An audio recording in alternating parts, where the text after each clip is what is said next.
Welcome back in. Well, we're getting to spring cleaning season, but that doesn't just apply to your homes.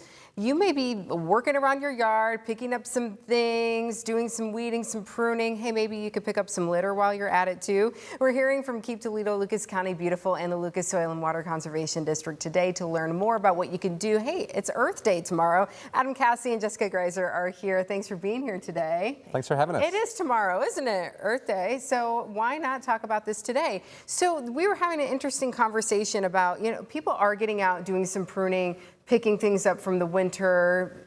Maybe we should leave some things alone, huh? There's things to leave and there's things to pick up for sure. Okay, yeah, what should we leave? So right now, I know there's the urgency to get out because the weather's turning nice, but as long as we can leave, whether it's debris from plants that have died back or the leaves from last fall, it's best to leave them where they are for just a little bit longer because that's protection for those overwintering insects, the pollinators, the beneficial bugs for your garden. That's where they've been hanging out. So keeping that cover there just gives them a little more time to come out when they're ready. Okay. And then there'll be more bugs for your garden, which is a good thing. Right, exactly. Yeah. We want to attract the pollinators when it comes time to plant those gardens and grow those vegetables. I had no idea. So there you go. I have heard the term or the phrase no mow May, as in don't mow your lawn through the month of May, right? What does that have to do with what we're talking about here?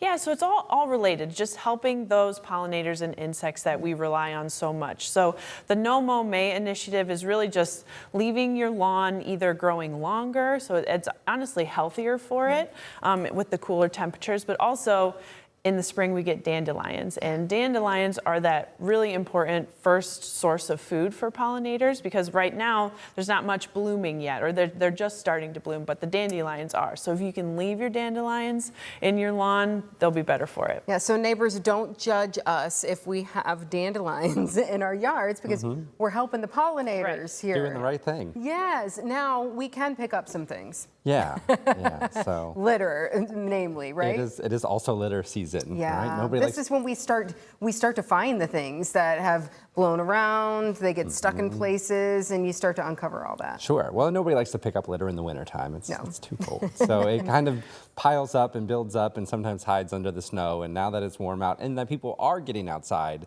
it's much more apparent. If you drive around, on-ramps, off-ramps, exits, your parks, your neighborhoods, there's litter everywhere. There is, and nobody likes to see that.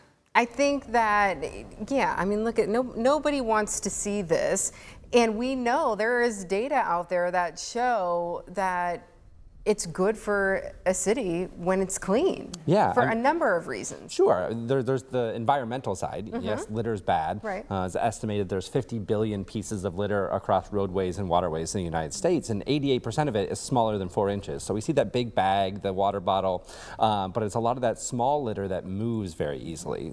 And most of it is getting out into the Maumee River and then out into Lake Erie and causes lots of problems.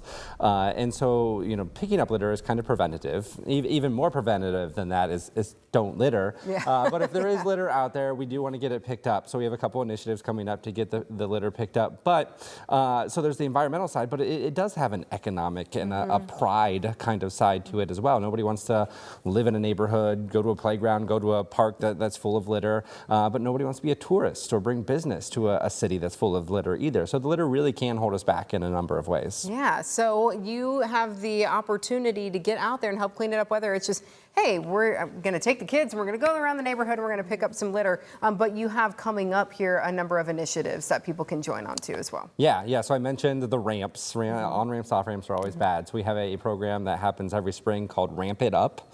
It is on May 2nd. The registration is on our website and it's open. So people can register and pick the ramp that they want to go and clean up. We've got about 10 different ramps identified and go out there, pick up litter. We've got board members and volunteers and staff at each ramp to help everybody, give them the supplies, help them out. We just need people there. Yeah. And then we'll give you lunch afterwards. How about that? Right. That's not a bad deal there. So I choose to do something to help clean everything up, but also help our pollinators.